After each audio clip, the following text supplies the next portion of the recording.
Sabi ko, ang branding hindi po naman na ganun kahirap eh. Sabi ko, kailangan mo lang alam yung ibenta kung ano yung meron na ngayon, ano ba yung meron kasi sa ibebenta mo na wala sa current market. You know what I mean? Just answer that question first.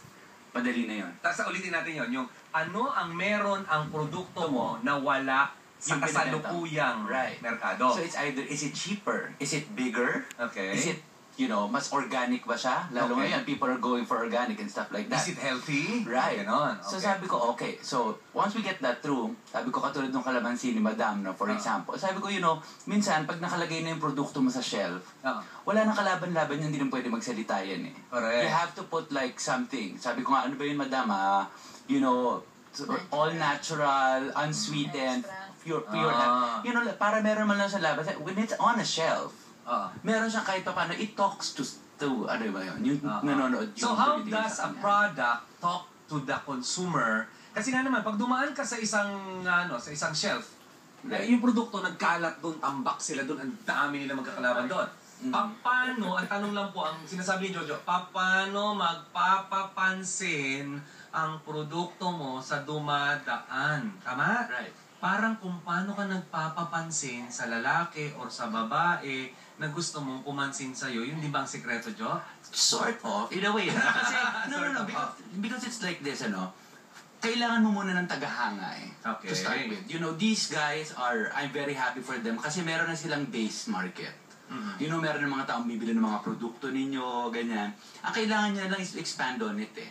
You know, I have no doubt dahil hindi naman kayo magtatagal ng ilang taon na nagbibenta kayong products if no one was buying them.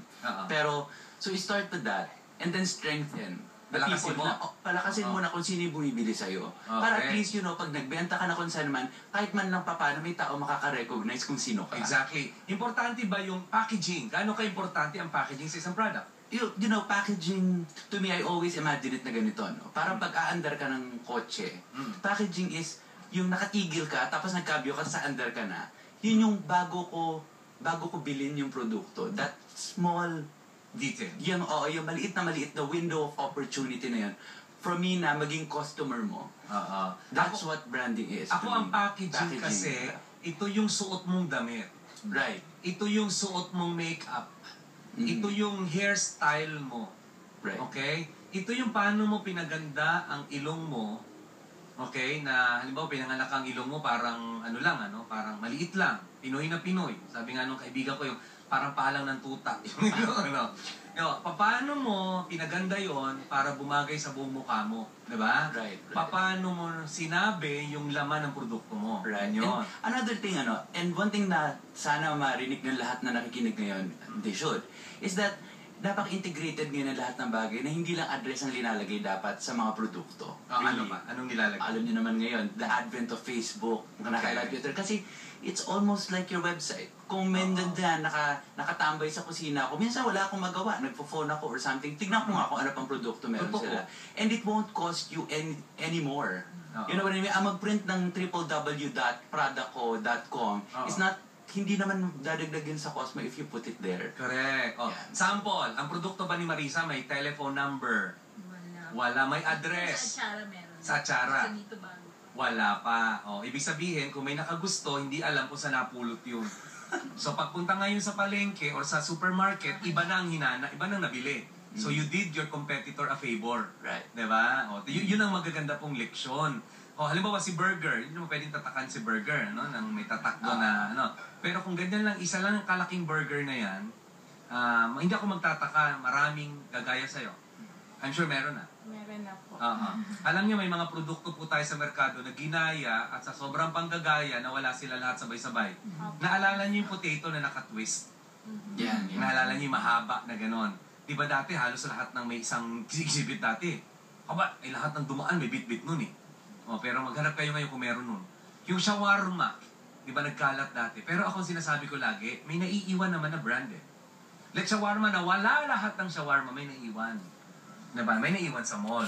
Ngayon, pag may gagaya sa'yo, gaano ka kahanda, Nikki, na i-differentiate yung product mo kung may gagaya sa'yo? Paano ka lalaban? Yung po kasi namin, yung buns namin, exclusive na po yan na pinoproduce po para po sa Cal Burgers. Okay, so kakaiba ang buns ninyo. Para siyang pandesal. matamis po, tapos mabango. Okay. Tapos may parang, may powdery sa ibabaw. Apo. Kadalasan po ang burger ay, ano yung ibabaw smooth? Sesame Apo. seeds Or and stuff. sesame. Okay, may sesame seed. Sa inyo, kung ano yung nasa ibabaw ng pandesal, Ganun. yun ang nasa ibabaw ng kanila pong burger. At ito nga po kasing laki ng plato.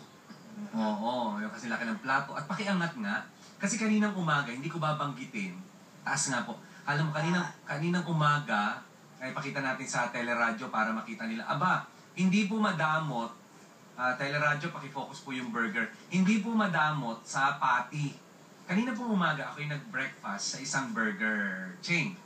Okay? Hindi po, basta, sa isang burger chain. Pag binigay ako ng clue, malalaman nyo.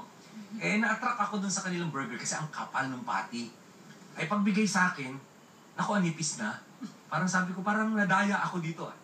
Bawal ba yun sa DTI? Meron bang violation yun? Meron bang regulation para doon? Parang gusto ko ibalik.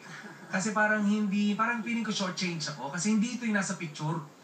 Pero ito, kung ano yan na yun. Yan na po. Hindi dahil idadalhin nyo sa radyo kaya ganyan. Hindi pa. Yan Hindi. na po talaga siya. Kung gaano karami yung gulay, cheese. yun na rin yun. Yan na po siya. Yun na siya. Hindi to nagbabago pagka nasa branch. Hindi po. Promise? Mag-i-improve pa nga po yan kasi nasa proseso pa lang po kami ng pag-standardize po ng ng produkto po namin. Very good. Okay. Ito maganda sinabi. Cross my heart.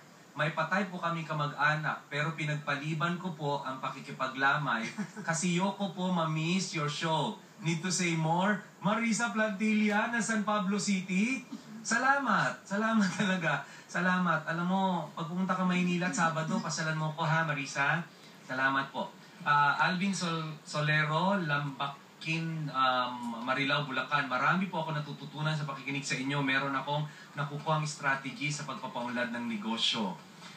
Dr. Carl, nabubuhay po ang gigil ko sa pagsisimula ng negosyo. I've been into a lot of networking but failed. Still lumalaban. This March, start me small business. Sige, Jerekson,